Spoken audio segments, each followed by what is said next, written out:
저 증인 제가 몇 가지만 좀 여쭤보겠습니다.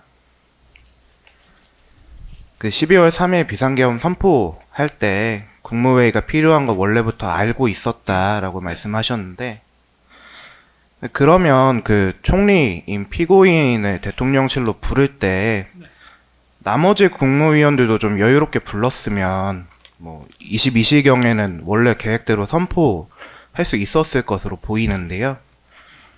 근데 그렇게 미리 부르지 않고 뭐 피고인이 온 다음에 좀 뭐 여러 가지 다른 사람들과 논의를 한 다음에 나눠서 부른 이유가 어떻게 됩니까? 아까도 이제 말씀을 드렸지만 그거를 뭐 총리님이나 이제 얘기를 하면 총리께서도 또 아랫사람 통해서 연락을 하실 거고, 그렇기 때문에 그럴 거면 주례 국무회의 하듯이 해야 되는데 아예 근데 그거는 사전에 이제 비상계엄을 선포하기 전에 비상계엄 선포한다는 얘기가 나올 수가 있거든요. 왜냐하면 야심한 시간에 전부 들어간다고 할까봐.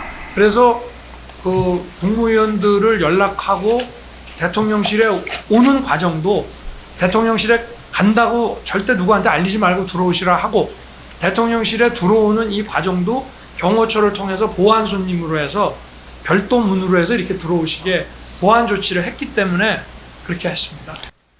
지금 말씀이 일단 총리를 불러서 총리를 통해서 다른 국무위원들을 부르게 하셨다는 얘기인가요? 아닙니다.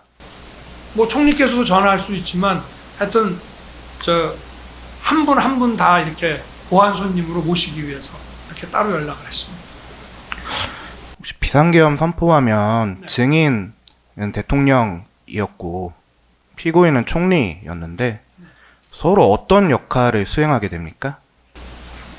그러니까 그 비상계엄이 사실 그 제가 누누이 얘기했지만 어떤 정무 계획이 전혀 없습니다. 이후에 뭘 어떻게 할 건지에 대해서 검찰이나 뭐 특검도 조사를 많이 했지만 이 선포 후에 무슨 정무 계획 프로젝트를 가지고 한다는 거에 대해서 아무 나온 게 없고요. 다만 저는 이게 지금 국정이 완전히 마비된 상태라고 판단을 했고, 그리고 감사원장까지 이제 탄핵을 하는 마당이 됐기 때문에 이거를 좀 국민들에게 이 상황에 국가의 이런 비상 상황이고 상황의 심각성을 알려야 되는데 대국민 담화 정도로는 이게 약하다고 해서 이런 비상 조치를 한 거지. 그리고 그 와중에 선관위에서는 그 1년 전에 국정원에서 저 검토를 했는데 점검을 했는데 거기에 뭐 비밀번호도 1, 2, 3, 4, 5에 방화벽도 안 돼 있고 또 지금 말씀 중에 죄송한데 요지만 말씀해 주십시오. 그러니까 계획이 없었다 이 말씀입니까? 근데 특별히 뭐 총리와 저 사이에 뭐 업무 분담하고 할 그런 것이 전혀 계획된 게 없었어요. 보통 대통령이 직무 수행을 하면 뭐 국무총리와 관계 국무위원이 뭐 부서를 하든 이렇게 하는 것으로 알고 있는데, 근데 피고인을 건너뛰고 김용현과 비상계엄 논의한 이유는 뭡니까? 그러니까 준비를 시켜야 되는데 이를테면 이제 뭐 계엄 선포 담화문이라든지 뭐 이런 것들을 좀 해야 되는데 제가 그거를 총리를 통해서 할 수는 없고요. 그래서 국방장관에게 국방장관이 합참 저 근무를 많이 했기 때문에 합참 계엄과에 또 자료들이 있을 테니까 장관이 이거는 남 맡기지 말고 직접 해가지고 좀 준비를 하라고 시킨 겁니다. 총리를 통해서 할 수 없다는 이유가 어떻게 됩니까? 총리께서 그런 문안을 직접 만드시고 할 수는 없고 누구한테 맡기거나 하면은 저도 그래서 민정수석실의 법률비서관실조차도 제가 관련 법령 검토 같은 거를 디테일하게 못 시켰지 않습니까?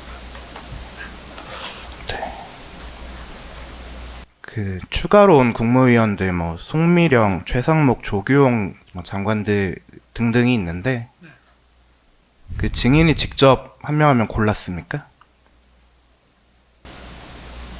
글쎄 그걸 뭐 골랐다기보다 하여튼 생각나는 대로 연락이 가능한 사람 또 좀 전화해보고 이게 전화해보고 뭐 왜 부르네요 뭐 왜 들어갑니까 지금 시간에 막 이러면 좀 이따 전화 드리겠습니다 이렇게 해가지고 자연스럽게 그냥 올 수 있는 사람 위주로 보안 유지가 중요했기 때문에 그렇게 해서 연락이 된 거로.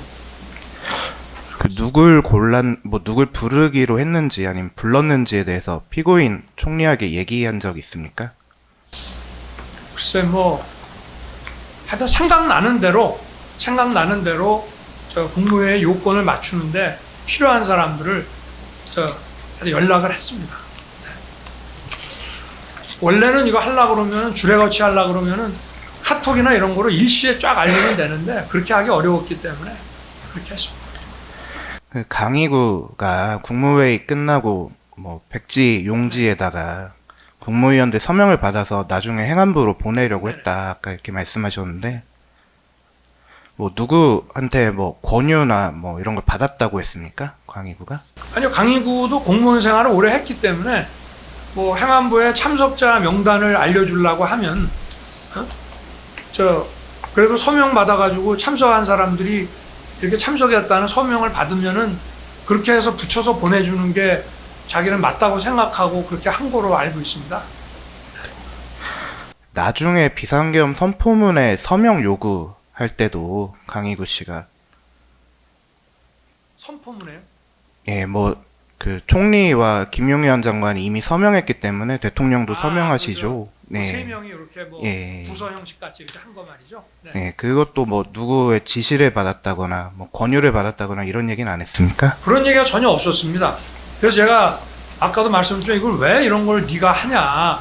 근데 뭐 그냥 서명해 주십시오 해서 저도 막 나가는 입장에서 하여튼 사인해주고 나왔습니다. 뭐 서명해주면 뭐 어떻게 쓰겠다 이런 얘기는 안 그런 얘기는 했습니까? 없었고요. 그냥 제가 갖고 있겠습니다. 장관하고 총리께서 이미 하셨으니 대통령도 그냥 좀 서명해 주십시오. 이래서 나가면서 제가 서명하고 나왔거든요.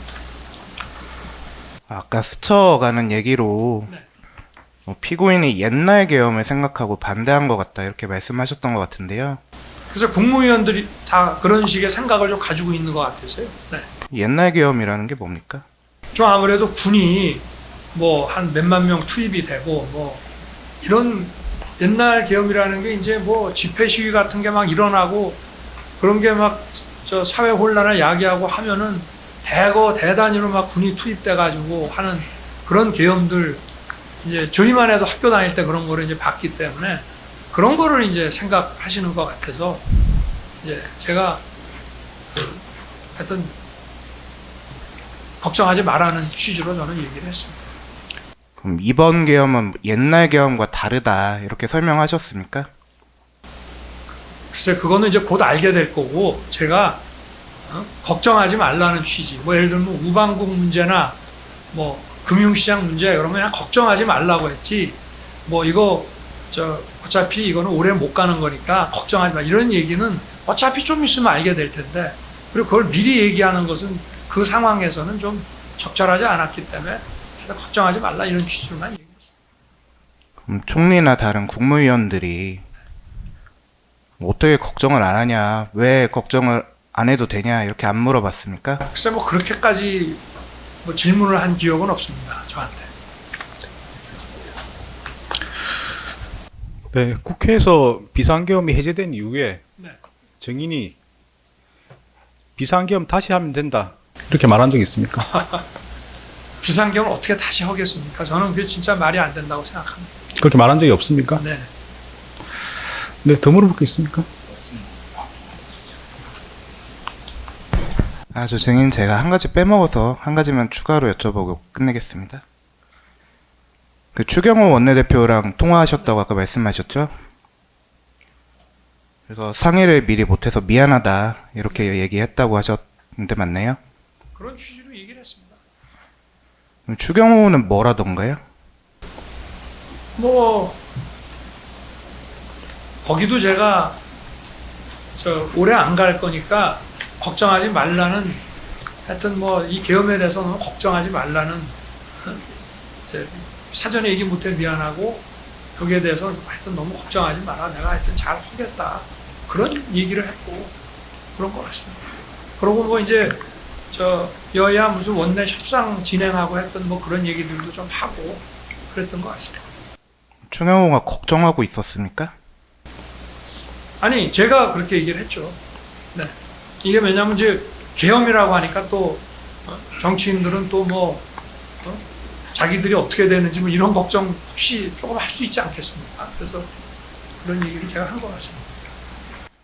걱정하지 말라니까 추경호가 뭘 했는지는 기억이 나십니까? 하여튼 그 대화 자체는 뭘 얘기를 했는지는 정확히 기억이 지금 안 납니다. 근데 하여튼 제 취지는 미리, 왜냐하면 추경호 대표가 야당과 협상 때문에 고생을 많이 한 걸 제가 알고 있거든요. 수시로 통화를 했기 때문에. 그래서 거기에 대한 제가 하여튼 미리 얘기 못해서 미안하다 하면서 뭐 대화를 좀 한 것 같습니다. 해제와 관련해서 말씀하신 건 아니고요. 해제. 해제 결의, 국회 비상계엄 해제 결의에서 말씀하신 거 아닙니까? 해제 결의는 뭐 제가 처음에 시작할 때도 장관한테 제가 말씀드린 건 추경호와 그렇기 통화를 할 때문에 때 추경호하고 무슨 해제 얘기를 특별히 한 거 기억은 없는데요. 기억이 없습니까? 네네, 해제 관련한 얘기는 없는 것 같아요. 추경호 의원 말고 다른 의원과 통화한 적이 있습니까?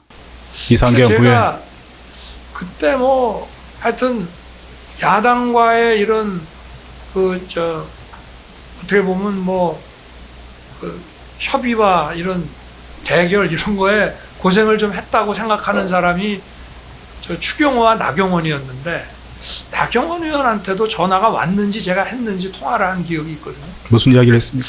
그건 뭐 정확히 기억이 안 납니다. 하여튼 나경원도 뭐 하여튼 고생하는데 이런 거를 미리 하여튼 알려주지 못해서 미안하다라는 취지의 얘기를 하지 않았나 싶습니다. 근데 그 통화 시점이 사실은 비상계엄 후에 네네. 아주 그렇죠. 급박한 상황인데 그때 전화를 해서 고생이 뭐 방에서 이제 다들 가고 네. 제가 방에 이렇게 혼자 있으면서 그때는 뭐 이렇게 방에 사람도 없고 뭐 이렇게 좀 정신없고 이런 상황이 아니었어요. 그러니까 뭐 어떻게 말씀하시는지는 증인이 말씀하시면 되는 건데 네. 그 당시 상황이 이렇게 뭐 일반적으로 보면 급하다고 볼 수도 있는데 네. 그 상황 안에 전화해가지고 고생이 많았다 이런 취지로 말씀하셨던 건가요? 그렇습니다. 네, 뭐 그때 뭐 특별히 저도 할 일이 없었거든요. 그 당시 상황에서는. 네, 없으시면 마치겠습니다. 네, 네, 마치겠습니다. 네, 네, 정의식은 마치겠습니다. 돌아가시면 되겠습니다. 네. 네.